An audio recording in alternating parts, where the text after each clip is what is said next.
Ladies and gentlemen, we are coming to you live from Peach Fest. It is currently Friday, and we saw Goose last night here. Neil, how's it going? You found your space. Yeah, I'm enjoying the amenities of the Peach Fest. I'm here in the VIP bathroom, and it's just it's a scene in here. That's all I'm gonna say. Air conditioning, can't beat it. Can't beat I it. feel great right now. I'm about to step back out into the heat here. It's But that's the bathroom review. Yeah, there you go. Well, people who like the bathroom review, people who like seeing Neil in a bathroom, that was for you. That was for you. Well, we've got a great show to talk about last night. They played 2 sets, main stage, headlining Thursday night of the festival, which is pretty crazy. Neil and I just went, we just saw Baked Shrimp over at the Grove stage, which is where Goose played in 2019 for the big breakout set. And it was kind of crazy, kind of putting that into perspective, not having been to this festival before, being like, well, Goose happened right here. Like that was that show. Yeah, man, it's crazy to kind of reconcile that show that we've all seen the video for, and then standing in that space, because it doesn't even feel like it's possible to fit that many people there. And just what a cool spot. It's got some magic to it, and I could also do this whole podcast on that Baked Shrimp show, because that was really fucking good. It was a great set. Yeah. Yep. I definitely would like to see them again. Well, we're here to talk about Goose. Neil and I, we ended up in a pretty amazing spot last night. Shout out to my dad, who got a spot on the rail and was like, there's space, come on down. And so we went and joined him for most of the show, which is pretty sweet. Being up that close for Goose was very special. Yeah, it was. I mean, I had so much fun in that second set. It was a killer second set. Vibes were high, mixed vibes. Some folks were just chilling up there in the front row, sitting down. But that's vibes were high for us. Our vibes were high for us. We were bringing the vibes for sure. Yes, absolutely. Yes. Well, okay, let's dive into the show a little bit here. We kick off the night. We talked about this before about having to remember the set list, and I've already forgotten. Oh, they opened up with Feel It Now. First time this song has ever appeared outside of the second set, which I actually really liked as an opener. I thought it was awesome in this spot. I hope we see that again. Obviously, we've talked a lot about how Feel It Now is such an incredible second set banger, but I thought it worked so well in this slot in the first set. Yeah, killer. I mean, that was a great way to start it off. I think it was a gutsy call to play that song, so I think a lot of people haven't heard that song necessarily. They didn't go to an old standby. They didn't come out and play a flow down, which, I think they could probably bargain that most people would have heard that one before.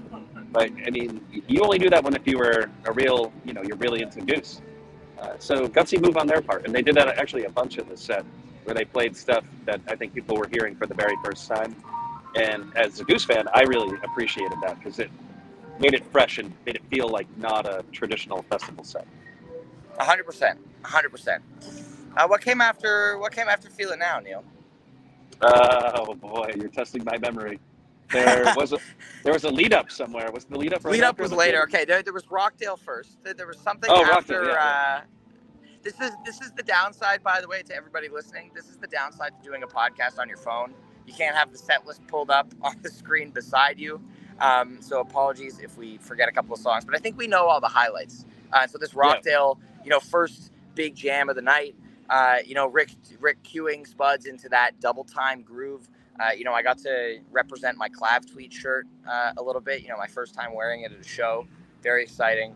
But this was a very, very solid Rockdale. Rick was feeling it. Yeah, no, I really enjoyed this Rockdale. I thought this is one of those predictable songs, I think, kind of counter to what I was saying before. We were expecting a Rockdale, and, well, some of us were expecting a Rockdale. Some of us didn't put it on their picks. Yeah, well, it was killer, and I can't wait to go back and listen to this one, because I think there was a little extra sizzle in this one. Not your standard Rockdale. So yeah, and good point about good point about the Mr. Action. That was the song that we forgot, McGrubb. Another riff. Yes, another new song. I mean, again, I love this tune. It's great in the first set. Keep the energy going after Feel It Now pumps everyone up, and Rockdale definitely did that. This set was nonstop energy. You got Lead Up coming after this, which is just a Yep. rocker. You know, like, I mean, it's Lead Up. I was so happy to hear this one. You know, thank you, Ryan Molnar, for bailing us out here. Then we had Turbulence and a succinct, if you will, a succinct Butter Rum to close the set that had a little bit of improv in it. Yeah, no, that Butter Rum had good vibes, man. I think that one really got people off their feet and moving. You know, we talked about this a little bit earlier, but there were some complaints out there that there wasn't enough energy in the second set. And I don't know if I necessarily agree with that, but I think a lot of folks were tired. There were long days of travel had by many. Some folks had to walk up this mountain and set up their camps before they watched these shows. And I think the Butter Rum was appropriate to close the set because it got everybody up and moving and really into it. And, you know, the thing that really surprised me, I think, when this Butter Rum started was just how much folks were into the show. Like, folks were digging it, and it was loud. It was very, very loud for a Goose Festival set. So yeah, cool. Place was packed. Seemed like a lot of people were like, you know, I feel like a lot of previous festival sets you're going, and there are a lot of people that are like, oh, it's my first show tonight. You know, I haven't really checked out Goose that much. It felt last night like the majority of the crowd was very familiar with Goose, very excited to be there. You know, they're playing 2 sets, they're headlining it. Like, it felt like people were ready for it, which was amazing. Yep. Oh yeah, and then, you know, set break was fun. You know, stayed up on the rail. You know, a couple of us went to the bathroom. A couple of us didn't have time to go to the bathroom until after the show, unfortunately. But, you know, they come back out for set 2, and I was like, okay, like, you know, I'm sure there will be a point in this set where I'll go to the bathroom. Ladies and gentlemen, there was not a point in this set where I went to the bathroom. I could not leave at all. Ryan Molnar coming in here with the set list here. Thank you very much. Fish in the Sea opens. You know, Neil, I think you and I were both very excited about this one. First one of the tour, last played in May in New Orleans with the Horns. But this is one of Goose's best covers. You know, we talk about this on the pod a lot. It crushes. You know, it's got that groove. It's got that grime. It's excellent. Yeah, I was stoked to have made my way to the rail for this. So I was back in the 200s for the first set, and then worked my way up to the rail because you had carved out a spot up there, and was psyched to have found a good amount of space up there. And yeah, what a way to open the set. I mean, absolutely killer. I love Fish in the Sea every time they play it. I will never get tired of it. And yeah, there's not much else to say. It's just so good. Yeah, and then we get our big piece of improv for the night, this Redbird. I mean, you know, they wasted no time. Peter jumped right into it. You know, we did our straight burden, my dad, Neil, and I, on the rail there. And it was a lot of fun. You know, this jam was great. It was, I think, 18 or so minutes. Got some interesting territory for sure. You know, I'm excited to go back and listen to it. You know, I didn't have the opportunity to go back and listen yet, but I look forward to doing so, because if anything from last night is making my Jam of the Year playlist, it would be this. Yeah, no, I had the same memory of that, which, you know, it sounded really good to me in the moment. I think it was like on the shorter side, but Redbirds have just been crushing it all 2023. Every time they play it, it's great. And this one is just another one in a long line of great ones. So yeah, excited to check this one out. You're right. I think this is the improv highlight of the night. And yeah, stoked about it. Stoked to go back and check it out. Amazing. Just want to clarify something here. There weren't spots saved for us. My dad ended up on the rail, and he texted me, and he was like, there's a lot of space. You should come down. There was plenty of space there. That's just the way the crowd worked out last night. I don't want anyone to think that we were taking up half the rail waiting for people. That was not the case. Yep. Definitely not happening. There was a wide open gap on that rail. There were several gaps throughout the second set where people were kind of coming and going. This was not a traditional Goose rail. Definitely not. Yeah, if that's what you're thinking, that was definitely not the case. I certainly would never take somebody's rail spot, ever. It was just wide open up there. Plenty of room to be had.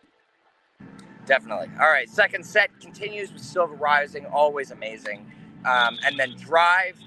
Let me tell you, I don't think there was anybody in the venue as excited as Neil and I were when they started jamming Drive. you know, we started jumping up and down and screaming, you know, our heads off. We were very excited.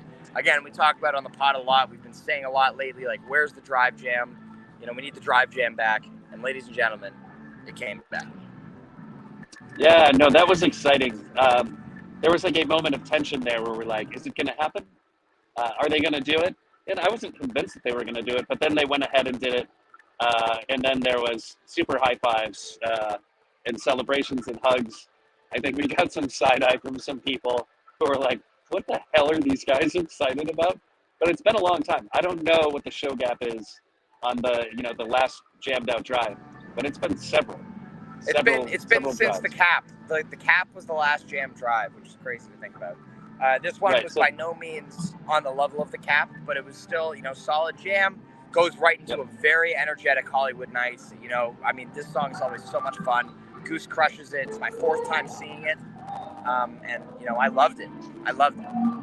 Yeah, absolutely killer segment here of the show. It was a blast. The Hollywood Nights was great. I wasn't sure if it was going to be a Hollywood Nights kind of jam like they did the other night, or if they were going to go full on into the song. Turns out they did do the whole song. And yeah, that was a cool one. You had to expect there was going to be something like that in their festival set, like a super familiar song that is going to, I don't know, at least be something that everybody knows, right? So I think that was a really good call, and it was fun. Definitely. 726 comes up next, and we want to shout out good friend of the pod, Jeff Hill. Happy birthday to him last night. You know, this was what he was looking for. And as a bonus, Hollywood Nights is also one of his favorite tunes. So pretty incredible 45th birthday gift for Jeff. So, you know, shout out to him. Yeah, man. I feel so happy for him that they played that song. They were kind enough to acknowledge him on his birthday. Not saying that they granted the request, but all signs point to them knowing full well that he was excited about that song. It's just one of those things that makes me love this band. They care so much about their fans. I forget who tweeted about it today, but somebody was like, they owe us nothing. They give us so much. And this is an amazing example of that, of them just like caring about their fans and, you know, just doing cool shit. And it's so great. Yeah, it's amazing. And then, you know, what could close the show but Thatch? You know, like, I mean, you and I both, again, another moment where we were jumping up and down with excitement. You know, nice, concise version, energetic. Like, you know, we were getting after it for the last song. So really excited to see this one again. You know, it was my 9th Thatch that I've seen, which is pretty crazy. But, you know, back in the 50% club for now. Good for you. Good for you. Well, you know, if you just keep going to shows, you'll remain in the 50% club because there's like a 50-50 chance you're going to hear it on any given night right now. And it's true. Hey, man, what a time to be alive, right? It's not always going to be that way. So, you know, we're so lucky to be here and be hearing that song as often as we are. And it's such a killer tune. There's going to be a time when you're not going to hear it all that often. And so we just got to enjoy these moments and just rage extra hard. Rage extra hard. Yeah. They will never stop playing Thatch. Anyway, that's our show for last night. You know, I think you and I can both hear this Trouble No More set that's starting nearby. Very, very enticing. But we want to thank everybody for joining us on this quick hit episode today. We are unfortunately not going to be covering the Resonance shows this weekend just due to lack of streams. Neil and I being at Peach Festival this weekend, and we're going to enjoy our time here. Yes, 902 Vickers, we are sitting relatively close to each other. Neil is approximately, I don't know in feet. Is this 50 feet? I would say it's probably about 25 meters. 20, okay, that's not 25 meters. It's like 10 meters maybe.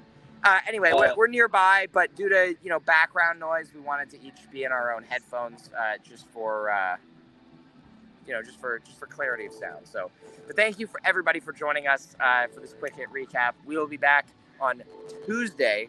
We will be talking about Asbury Park Night 1, and we will also touch on the Resonance shows in that episode as well. We've got some great guests lined up. It's going to be fun. So whether you are at Resonance this weekend, whether you are at home just enjoying the nice weather, have a fantastic day, and we will see you on Tuesday.